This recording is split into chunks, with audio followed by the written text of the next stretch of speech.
We were on the river within 24 hours, and I personally and my team were involved in search and rescue, and we came across people who had been deceased or victims, of the flood.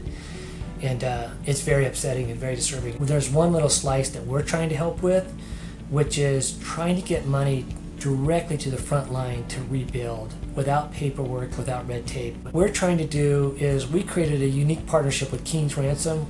It's the only one that we're aware of its kind, where it allows any community foundation or any charity or any church who has raised money and wants to put it directly to the front line to do so by sending that money to King's Ransom Foundation. We have a lot of technology inside of Armour. I think that's one of the things that sets us apart. It's one of the things that allows us to scale up. So in terms of this flood cleanup, of being able to scale up and do that type of work very quickly, it's a key underpinning to that. It's one of the reasons why King's Ransom was so comfortable working with us, is because of our transparency and our project management. I'd say that probably the number one reason that successful small businesses go out of business is because of the networking capital problem. They're growing too fast and they don't have enough capital to handle that growth. Dirt bikes versus street bikes. Street bikes all day long.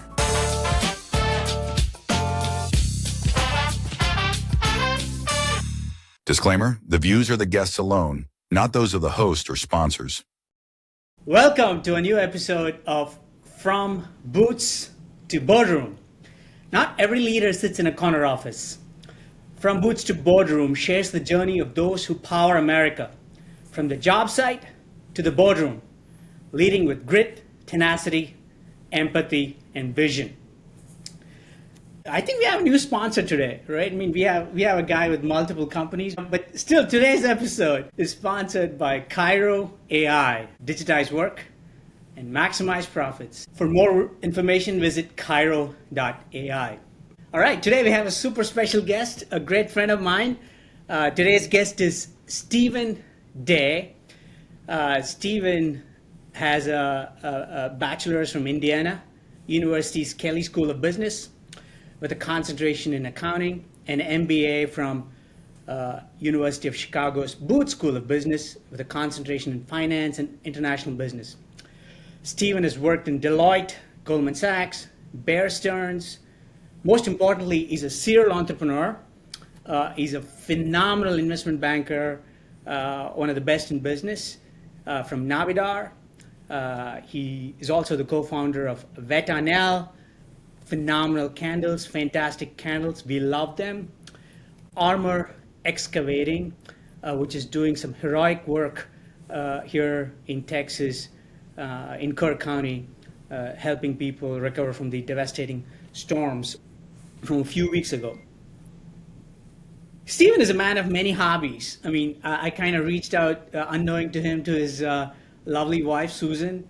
I know this. He loves dirt bikes, street bikes, RVs. He's sitting in his RV as we speak.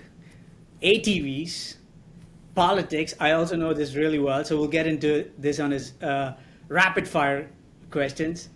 He loves baking cookies. I want the 10 different types of cookies you bake. Apparently he loves attending weddings and funerals.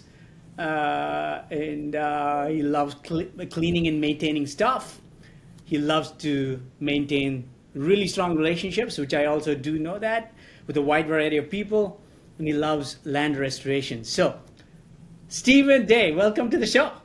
Thank you, Hari. It's nice to be here. Appreciate that introduction. Awesome. You did go behind my back there and got some inside information, I can tell. Yes, I did. Yes, I did. All right.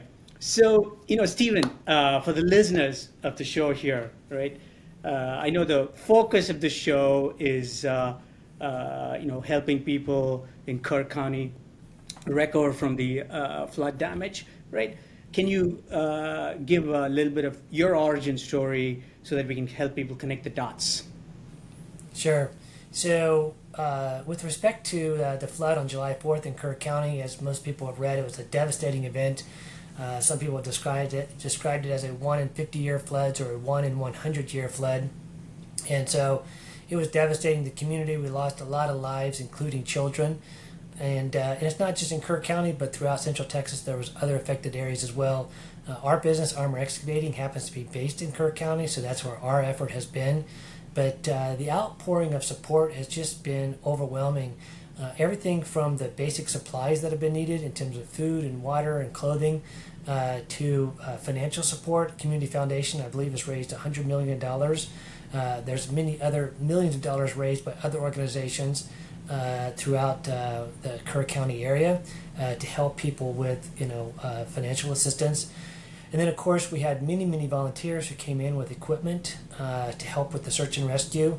And, of course, we were involved in that as well. So Armour Excavating was on the river within 24 hours with our employees, with our equipment, where we were volunteering for weeks in the search and rescue effort. Now we've turned to the cleanup effort, and I believe that we're one of the only local contractors that have been hired to support one of the two large national brands who is in town working on the cleanup in large scale. So that's the background of how Armour got involved in the flood and in the search and rescue and now the rebuilding of Kerr County. Awesome. So, thanks for helping the listeners understand the extent of damage and whatnot, right? So let's take a step back.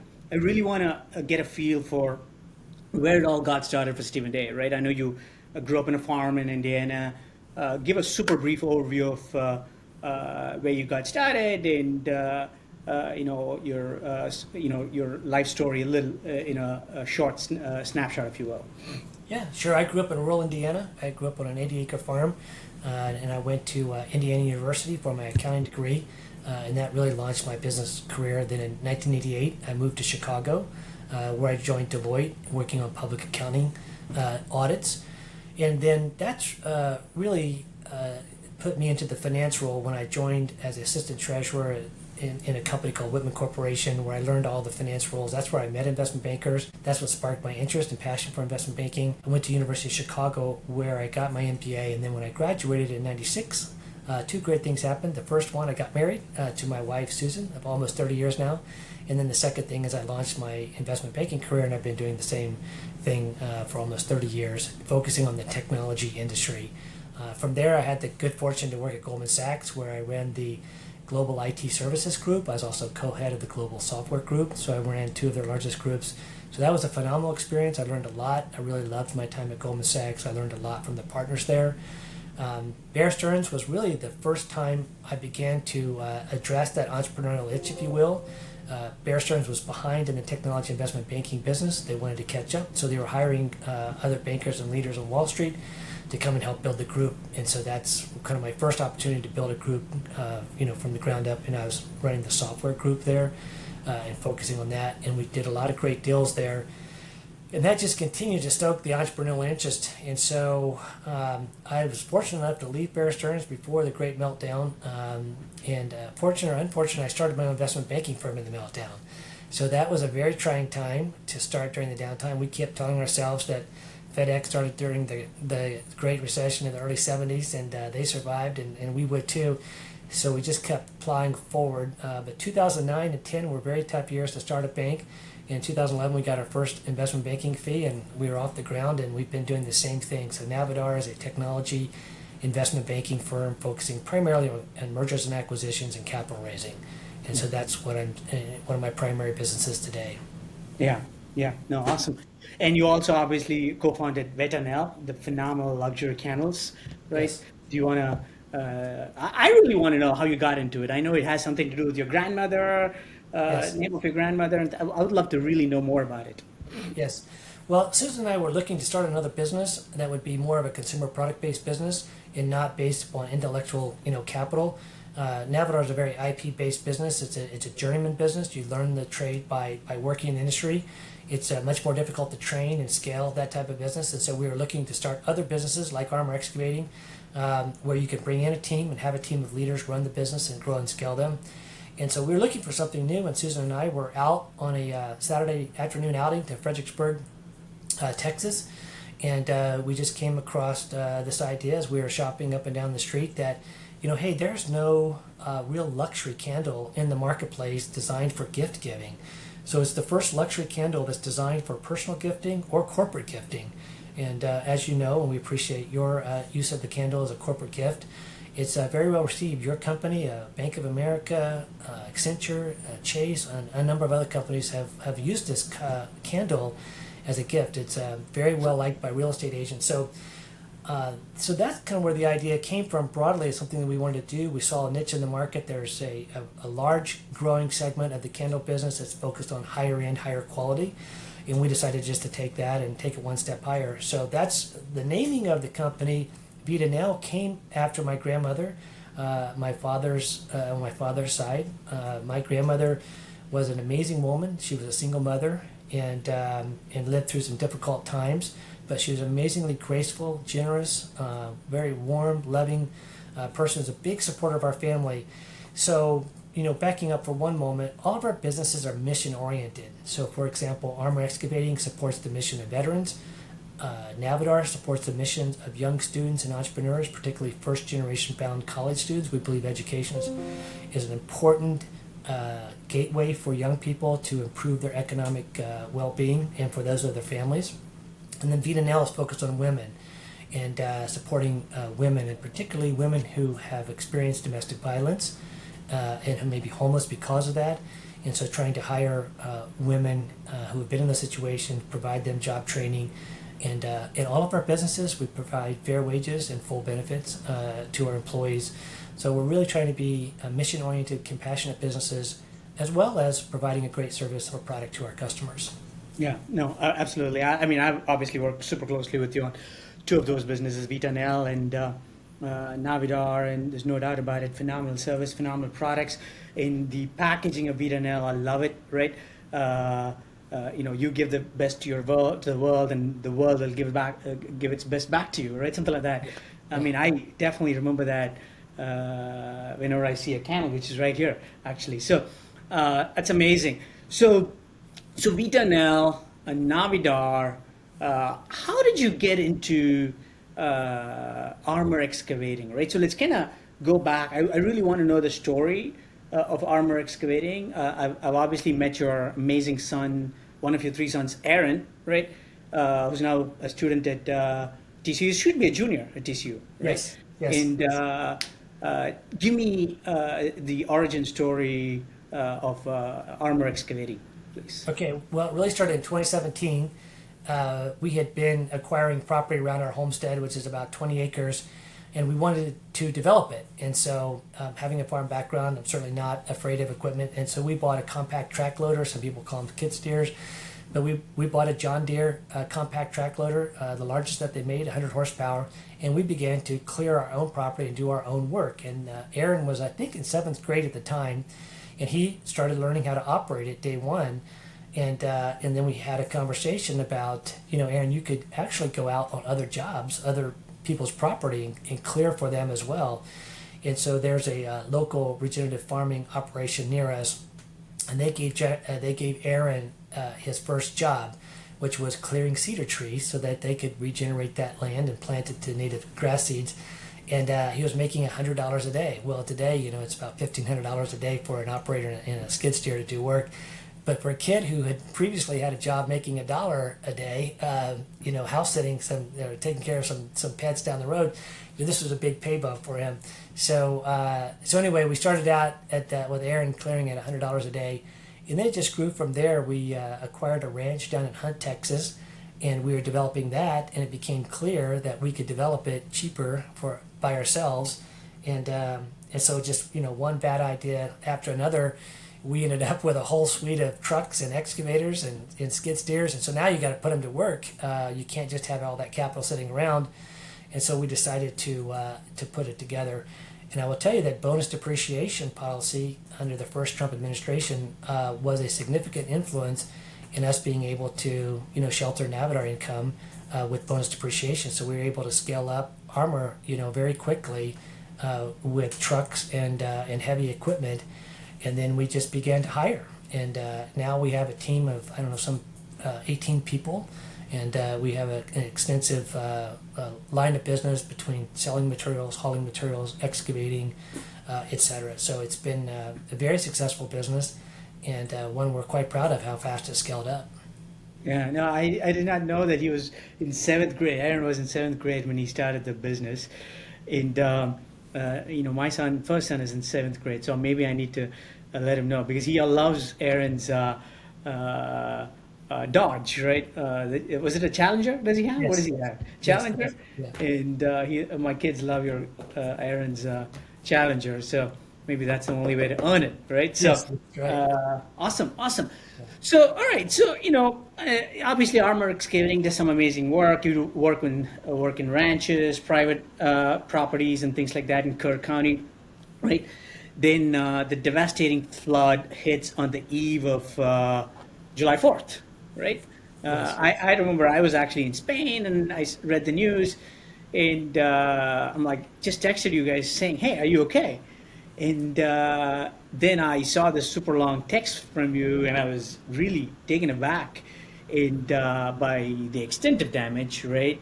And the thing about Camp Mystic, if I get it right, Camp Mystic, Yes. where many kids were unfortunately killed, right? Many of my friends were actually either considering sending their kids to, David Evans, right? His daughter was apparently about to go there for some freak reason, didn't go, right? Scott Craig, the brilliant attorney from Latham Watkins, he exchanged notes saying his daughter was just out of camp the previous day, right? It was crazy to know so many people that just 1 degree of separation, if you will, had such a close connection to the floods, right? So which we don't realize in many instances when damage happens, it's out there, you read the news, and you forget about it, right? In this case, it was right there. So tell us, day one, what was it like to be on the ground, not just experiencing the damage in your own personal property, right? But also being there, helping people recover when really nobody else was there initially, right? So give us that super brief overview there. Yeah. I'll tell you, it's a little bit too emotional to talk about day one too much at this point. I need more time to pass to be able to really process that. But let me just say, we were on the river within 24 hours, and I personally and my team were involved in search and rescue, and we came across people who had been deceased or victims, of the flood. And it's very upsetting and very disturbing. And the amount of property loss was just unbelievable on top of that. And to be standing on site pads where homes previously existed and knowing that one of those homes, an entire family was swept away, it's very difficult. So we're just trying to focus on moving forward and just trying to focus on rebuilding. And that's really where we are right now. It's just trying to put one step in front of the other and just put Kerr County back together and try to help these families heal through the process of rebuilding. That's one way that we can help them, and that's what we're trying to do. Yeah. Okay.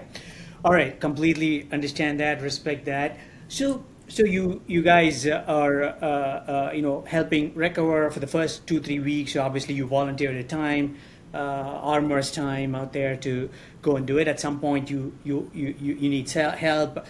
Give us an idea as to what the Texas state government's response is, the funding there. I know recently they passed some bills, right? But what is the ground reality of the people on the ground? I mean, what is the day-to-day life like for people who are trying to recover from this damage? Yeah. So on the one hand, there's an enormous amount of funds have been raised, an enormous amount of response. We had experts with canine dogs from Czech Republic. I mean, all over the world, people came to help. It was just unbelievable. But there's so much to do. It's almost impossible to do it fast enough. And so there's one little slice that we're trying to help with, which is trying to get money directly to the front line to rebuild without paperwork, without red tape. That's what we can do, and that's one of the greatest needs. I would say at this time we are grateful for the supplies, but I believe that we have ample supplies at this time.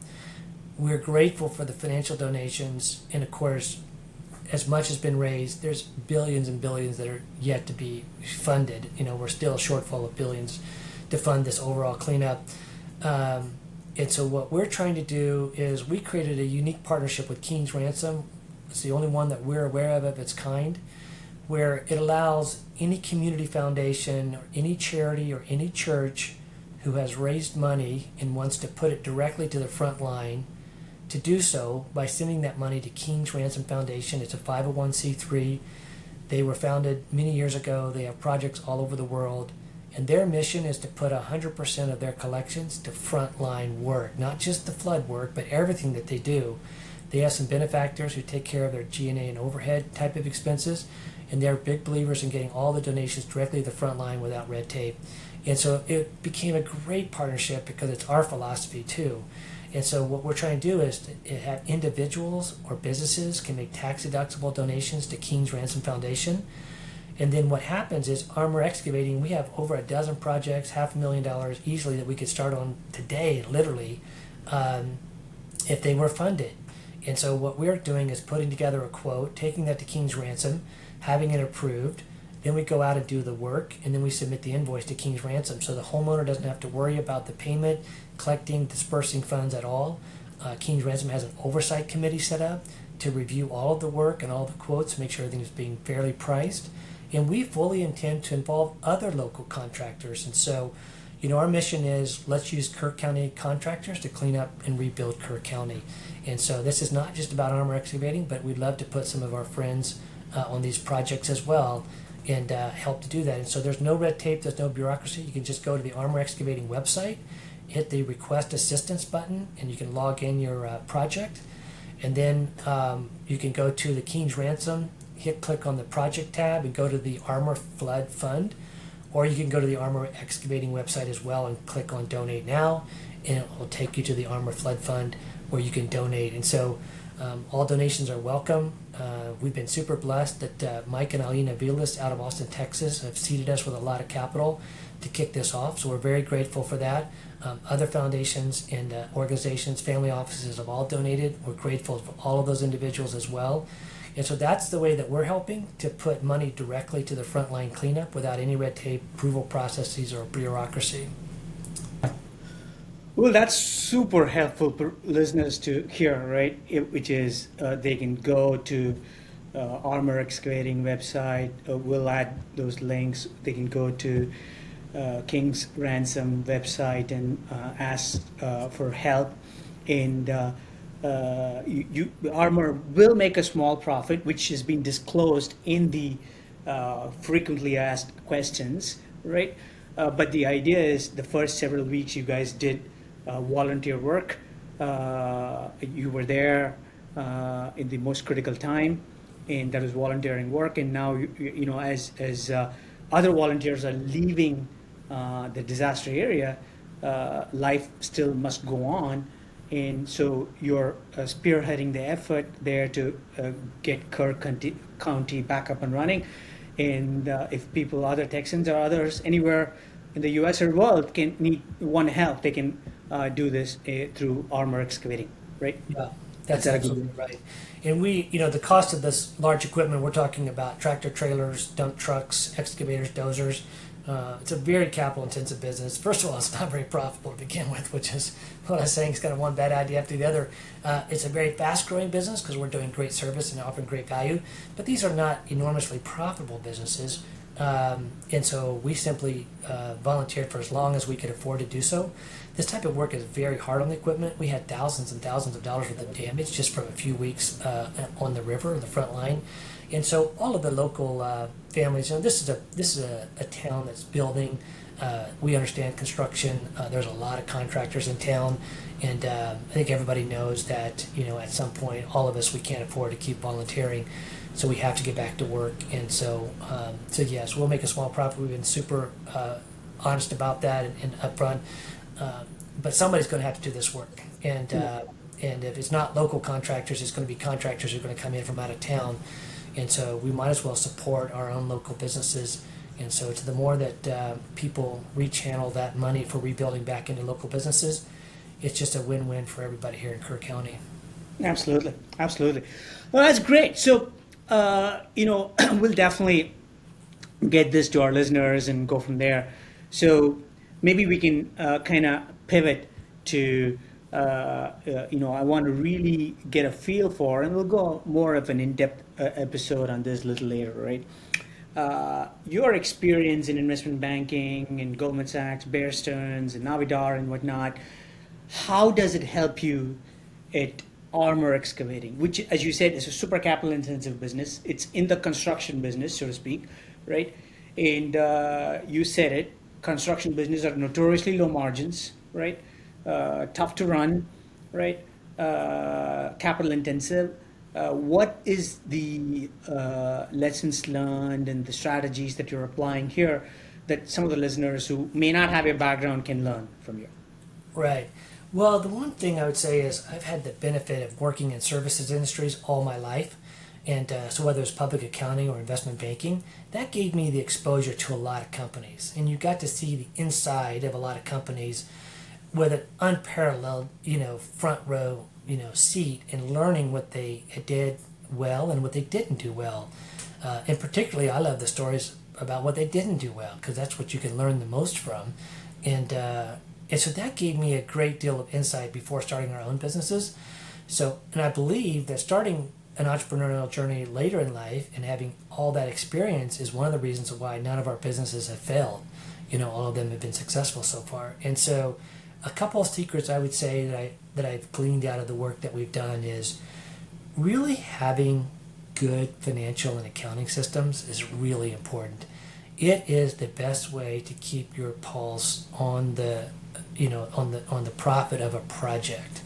And whether any business that you're running, whether it's a heavy equipment business or a consumer product business, and so that's one thing that we have always done in all of our businesses is to invest in those financial systems. And so we have GAAP financials, we have monthly closings, we have job costing, we have all of our expenses categorized and segregated into different buckets so that we can calculate KPIs. So I think that's one thing. The second is for some of these more traditional businesses, you describe them as kind of mom and pop type businesses, using sort of modern day, marketing and having a good website and Facebook and Instagram or having online marketing and using some of those marketing tools, I think we do a pretty good job, kind of compared to the rest of industry of building, a good marketing program. And we've been growing our business to the tune of 50 to 100% year over year, depending on which year we're talking about. But, consistently kind of north of 50% growth rate. And I think that comes back to delivering a high quality service or high quality product is really the secret to generating that. The final thing that I would say is having seen a lot of different industries is how to think really creatively about structuring an industry or structuring a company within an industry. So for example, in the Armour Excavating business, we're very vertically integrated. So we have direct relationships with the quarry, so we get product, at wholesale pricing. We haul it on our own trucks, which saves us money, doesn't send profit outside the house. And then, of course, in the excavating business, doing a broad range. But one of the things that we have done that I take away from the tech industry is building a more virtual company, a more digital company.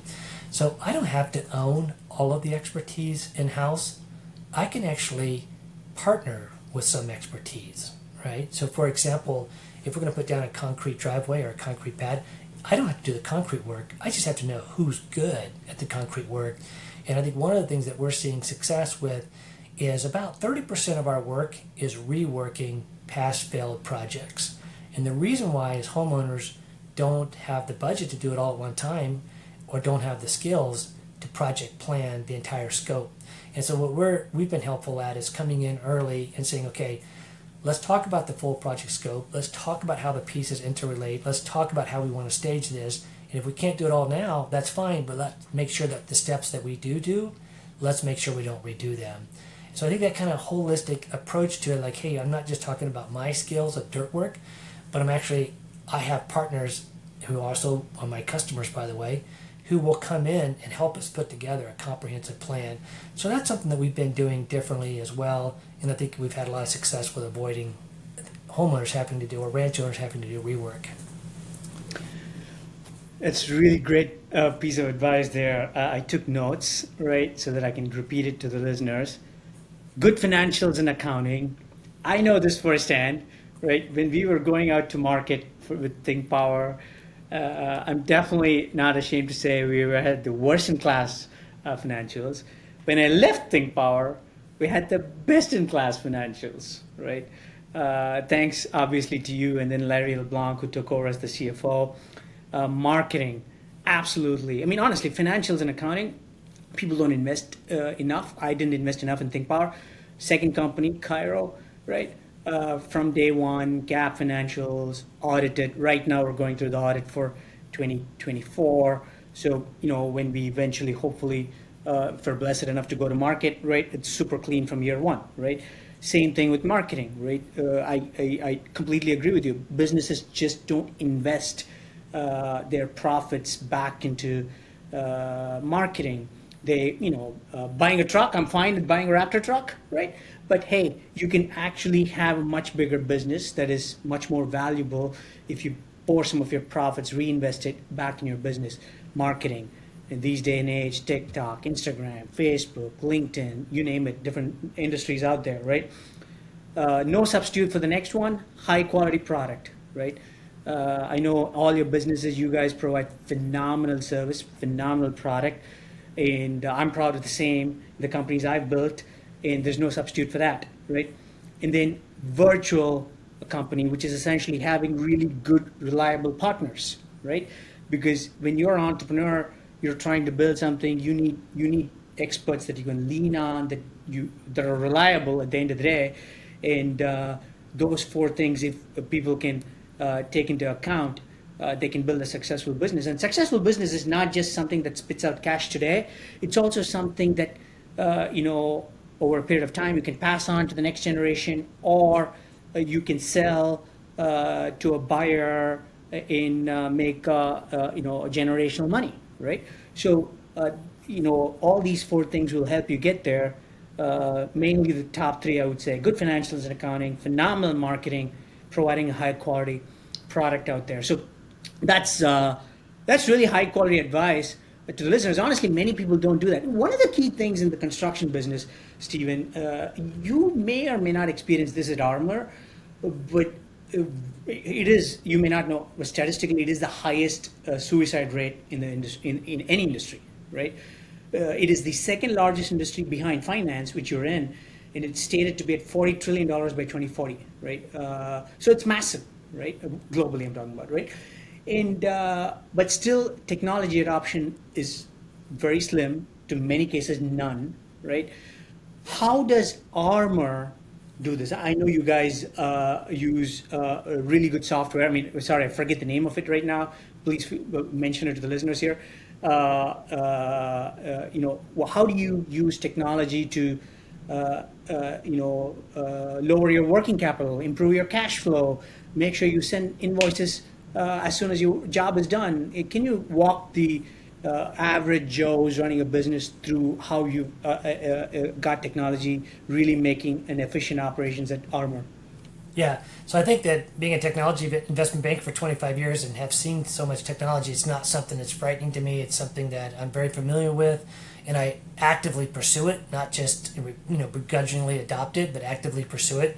And so we have a lot of technology inside of Armour. I think that's one of the things that sets us apart. It's one of the things that allows us to scale up. So in terms of this flood cleanup, of being able to scale up and do that type of work very quickly, it's a key underpinning to that. It's one of the reasons why King's Ransom was so comfortable working with us, is because of our transparency and our project management. So number one is we use a software package called Jobber, which allows the request to come in online. It automatically comes into the software package. You can then turn that into a visit, and all this can be communicated, directly online with the customer. Then the visit is turned into a quote. The quote is accepted. It's turned into a job. The job is scheduled. There's timesheets, time tracking, and then the job is turned into an invoice, and then it's complete. And so it takes you through the entire life cycle. So all of our employees, all their time is in Jobber. We can geo-track their login location and their logout location, and we can track all of our job costing in that software as well. All of our project costing can be done in that software. We also use a product called Motive, which is GPS tracking of all of our vehicles and all of our equipment, so we know where all the equipment is on any given day. We know exactly every route that it took, whether it was on the job site or whether it was on the road. We have software that monitors all the driving information, so it tells if they're speeding, hard cornering, or hard braking, And all those go to fuel economy, to safety, to tire wear and tear, all those basics. It has a maintenance schedule attached to it. It prompts you on all the maintenance. It makes sure you keep current on all your maintenance and don't let things lag, because that's one of the fastest ways to tear up your equipment is not taking care of it. We use QuickBooks Online to provide all of our financial information. We use a PEO in their software package to track all of our employee payroll. So we have a number of technologies. We everything's in the cloud, so we're a paperless company. So every time I go into the office and I see invoices on the desk, I just cringe, because everything is scanned to go into the cloud. So we use box.com to go in the cloud. So you were a paperless company. That was one of your secret sauces in early days. You built technology to enable that to go away. We've actually gone ahead and licensed it because we're not computer software guys like you. But it's the same mission, to make it a paperless based business, so that we can easily communicate with customers, easily track our employees, easily track our profit. So those are the things that we have done. Yeah, no, I think the our listeners would be really benefited from this, right? Jobber, great software for estimates, time and expense. Motive for GPS tracking, which, by the way, we used a similar software when I was at Think Power. And interestingly, I found a guy who was supposed to be in a substation in Indiana. It was like 10 miles from my house. The truck was 10 miles from my house. I'm like, dude, what's happening? So we terminated him right after some investigation and whatnot. But that works, right? The fuel safety, tire wear, hard braking, hard cornering, all those things we also track. That's really helpful. Fuel economy, it adds up, especially at scale, right? QuickBooks Online, great software, and PEO, it's great. We use something called Gusto, but obviously whatever you use should be great. Paperless, right? We're super proud of the fact we're paperless. It helps. We can work from anywhere in the world, right?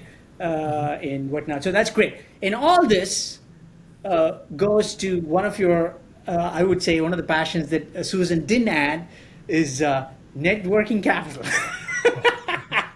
Fighting over networking capital.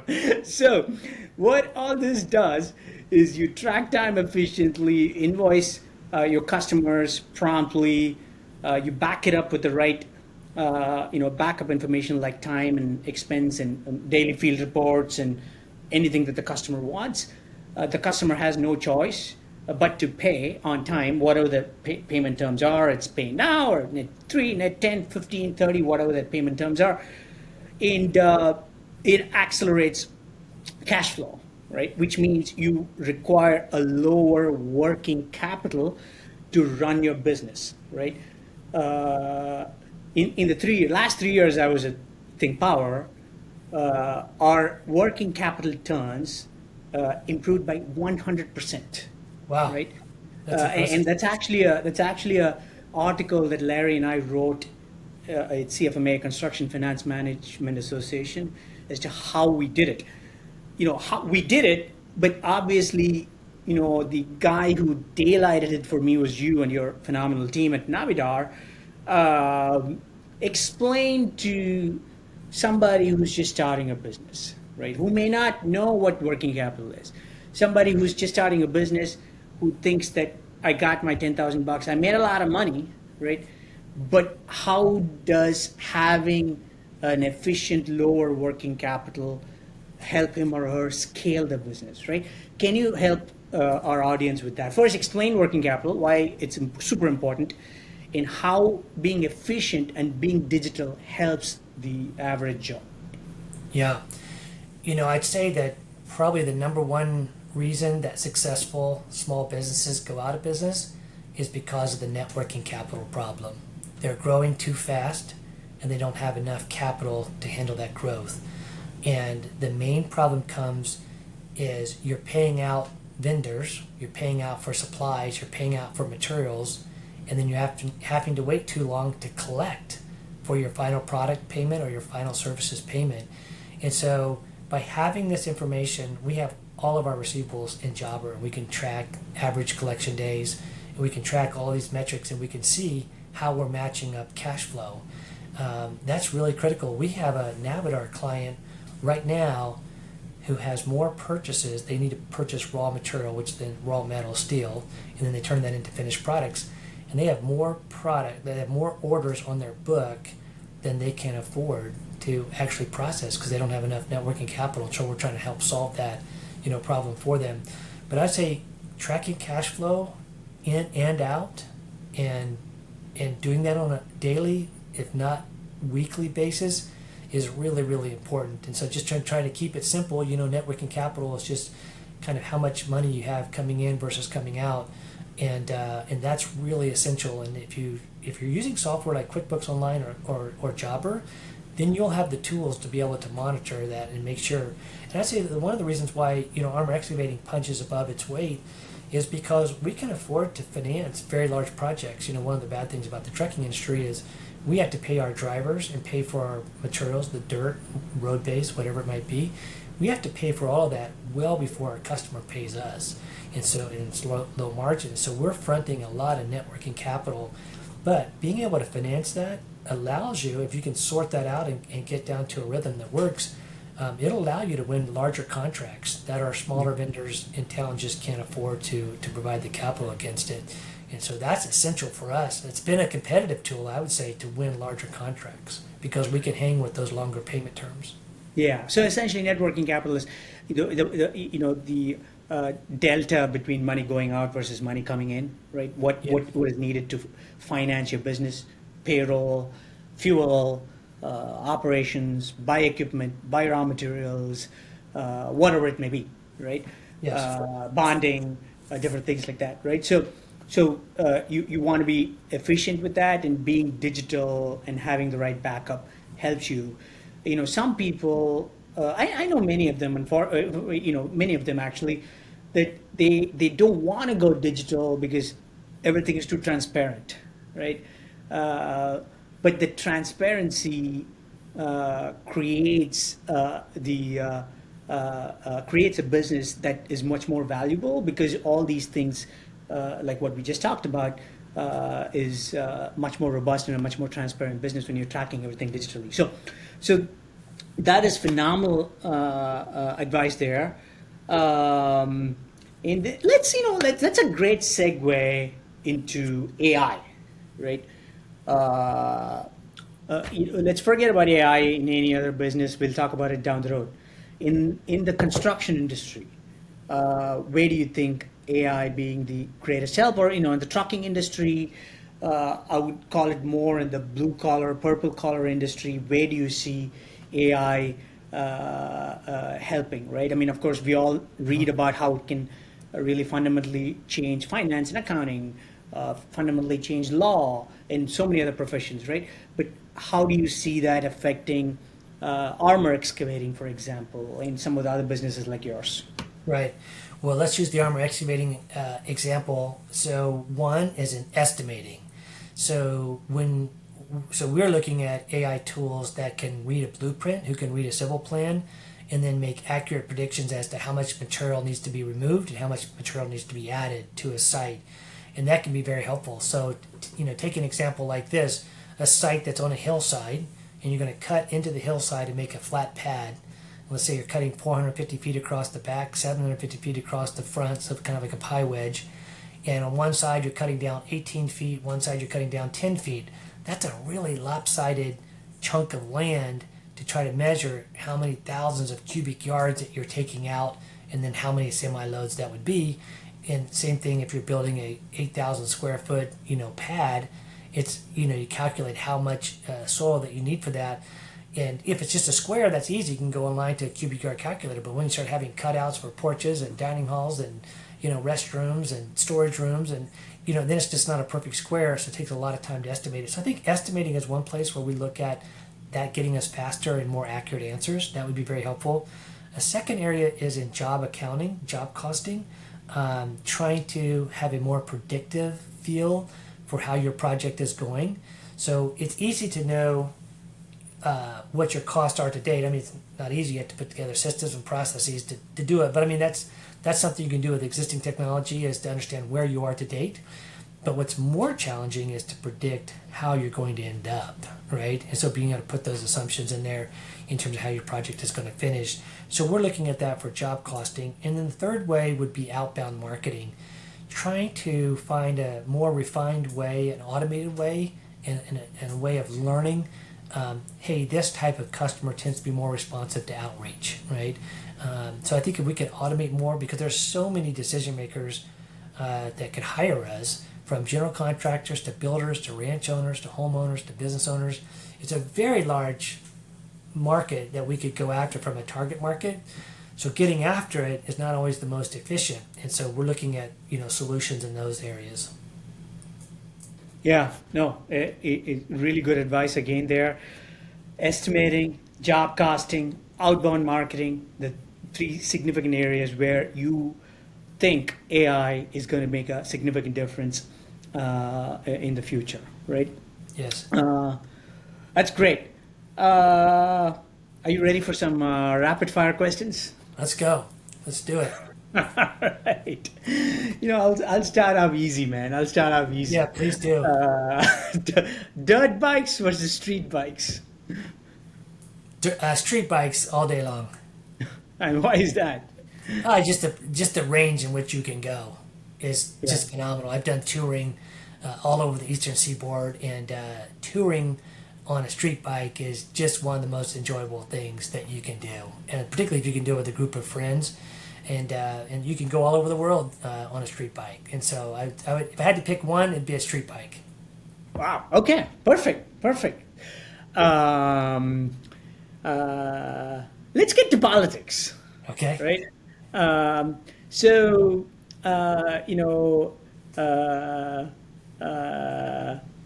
If you were to be president for a day, which by the way, you can still be president. You know that, right? Because you still have 20 more years. Because the average age today has to be over 75 to run for president, right? So, what would you do? What would President Day do to? You have full control of Congress. What would you do, Mr. President? What would you do? Well, this may not sound like a direct answer or sound a little bit cheeky, but honestly, the first thing I would do is to install civility and integrity back into the political process. I feel like America is stronger when our individual fabrics are woven together into one tapestry. And I think it's what makes us great. I think it's our diversity, our creativity, and our uniqueness that makes us great. And I feel like in today's political environment, both major parties, I think, are guilty of this. I think the integrity and the civility of the discourse has fallen apart. And I'd like to get back to that. If that was the one thing that I did as a president, I would feel like it had been a successful administration. Yeah, no, it's actually a really, really, really good answer there. So, TCU versus IU. Oh, that's a tough one. I've got my kid at TCU. I think the most important thing is picking the university that you want. I think the thing I'm most proud of, well, not most proud of, I shouldn't say that, but I think one of the things I'm very proud of as it relates to my son in TCU is when he was going through the college application process, he said, I'm only going to apply to universities that I want to go to, and I want to stay in Texas. He had a very clear vision and a very clear plan as to what he wanted to do. I can tell you, for a college senior to only apply to 3 schools is a bit nerve-wracking for both his private high school and for his parents. But you know what? He knew what he wanted. He was very focused. He applied to 3. He got his first pick and he took it. His first pick was to go to TCU. That was his favorite school of the 3 that he looked at. And unfortunately, it worked out. It could have been a different path, but it wasn't. Fortunately, it worked out for him. And so I do admire that focus and not wasting one's time on filler applications. I had a great time at IU, and so what I always wish for any of my kids is to pick a university that fits their personality. I personally enjoyed my time at IU. I think it's a great school as well. And so as long as you pick a great school and you're a good fit, it's going to be a great outcome. Yeah. New York City was Chicago. New York City, hands down. Sorry, Chicago. Love Chicago, but New York City, wonderful place, great diversity of people, diversity of ideas, diversity of religions, diversity of careers. I love that New York City is so competitive. Whether you're a dry cleaner on the corner or a restaurant in Hoboken, it doesn't matter. You've got to be your best to survive in New York City. I love the competitive spirit of New York City. I agree with you. I mean, I met my wife in Chicago, so it holds a special place in my heart. But I do love New York City. Disney Orlando versus Disney Japan. Disney Japan, hands down. Yes, Disney Japan was just a wonderful experience. We're really not a theme park family, but our kids, one of our kids wanted to go, so we did. And when we went to Disney in Florida, it was phenomenal because we went with family, so that made it a great event. But there's something about Disney Japan that is just unbelievable. It's quieter, it's cleaner, there's less lines, there's less hustle and bustle. It's just really enjoyable. And so highly would recommend it if you're near Disney Japan, if you're in Tokyo. Okay, final question, man. It's an easy one. City living or, ranch living. It always amazes me that for a guy who lived in Chicago, New York City, you also thrive equally well in farms and ranches, right? So pick one. Yeah. Boy, that's a tough one. It could get me in trouble. But if I had to pick one, it'd probably be New York City. I really love New York City. But we love being in Texas. We love ranching in Texas. It's just a lot of work. It's a lot of dirty work. It's a lot of hard work. It's long hours. But I enjoy it. We have a great life in Texas. My wife and I both grew up in rural communities, and we've really enjoyed our time here in Texas. And we love the businesses that we have. We love the communities that we live in. And so we have no plans to go back to New York, and so we're going to stay. So we'll be ranchers in Texas.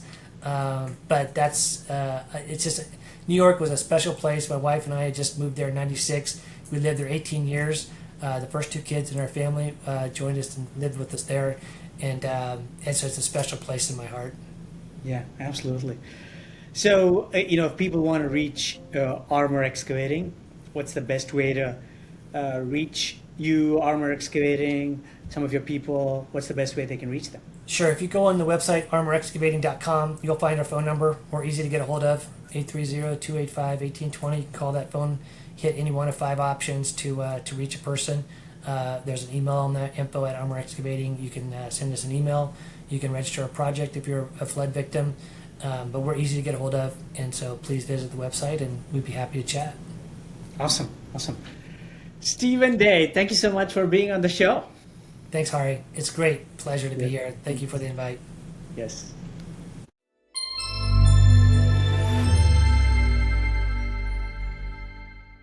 Coming up next on From Boots to Boardroom. Let's break down reliability, resiliency, and affordability. So to me, the way I look at reliability is it's keeping the lights on each and every day. That's looking at your current infrastructure. Where's your low-hanging fruit? You start with that, and then you go more into strategic plans. Some of them are year-over-year. Some of them are one-time initiative. But to me, that's reliability, keeping the lights on each and every day. Drew Thompson, who leads distribution reliability for Entergy in New Orleans, shares his inspiring story. He talks about how his family background and strong values shaped his journey from engineering intern to trusted leader during big moments like Super Bowls and hurricanes. Drew discusses his career across different roles, the importance of staying relatable, and how setbacks helped him grow. He explains in simple terms how reliability, resiliency, and affordability connect to keep power flowing and cost managed. Stay tuned.